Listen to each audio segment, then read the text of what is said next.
ای نگاهت نخی از مخمل و از ابریشم، چند وقت است که هر شب به تو می اندیشم.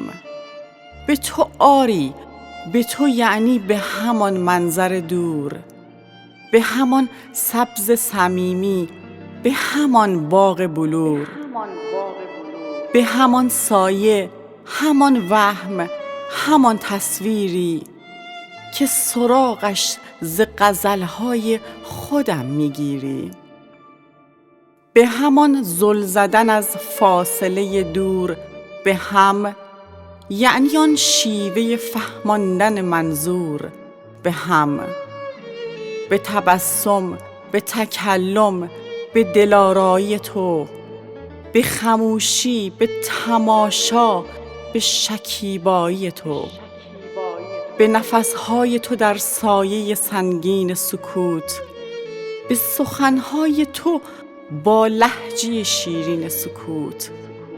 شبحی چند شب است آفت جانم شده است، اول اسم کسی ورد زبانم شده است. در من انگار کسی در پی انکار من است.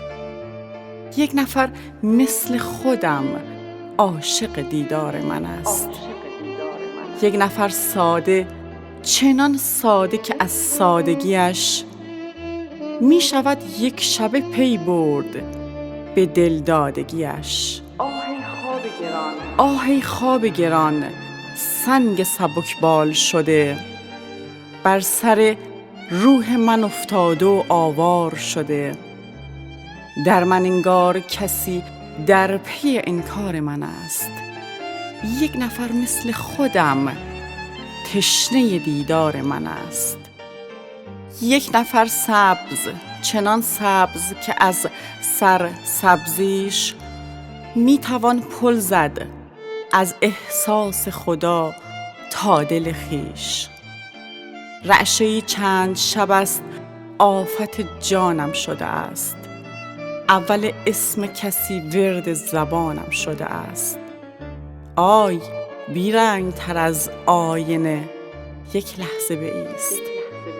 راستی این شبح هر شب تصویر تو نیست؟ اگر این حادثه هر شب تصویر تو نیست، پس چرا رنگ تو آینه اینقدر یکیست؟ حتم دارم که تویی آن شبح آینه پوش. عاشقی جرم قشنگی است، به انکار مکوش. آریان سایه که آفت جانم شده بود، آن الفبا که همه ورد زبانم شده بود، اینک از پشت دل آینه پیدا شده است و تماشاگه این خیر تماشا شده است. آن الفبای دبستانی دلخواه تویی. عشق من آن شبح شاد شبانگاه تویی. عشق من آن شبح شاد شبانگاه تویی.